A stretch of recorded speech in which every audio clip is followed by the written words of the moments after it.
Komisi Pemberantasan Korupsi atau KPK akan mengirim surat kepada Wali Kota Medan Bobi Nasution. Surat tersebut berisi permintaan untuk klarifikasi soal penggunaan jet pribadi yang belakangan ramai disorot.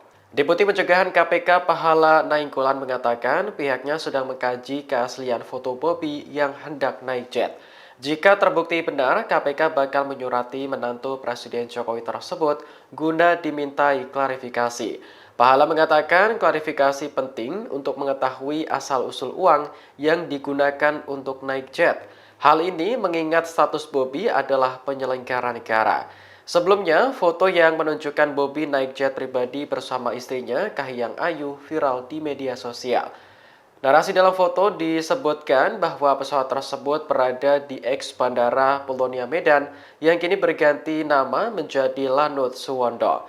Foto tersebut diklaim diambil sekitar tanggal 18 hingga 20 Februari tahun lalu. Namun baru viral saat kasus serupa menimpa adik iparnya yakni Kaisang Pangarep. Kaisang juga menjadi sorotan karena naik jet pribadi bersama Erina Gudono ke Amerika Serikat. Download Tribun X sekarang, menghadirkan lokal menjadi Indonesia.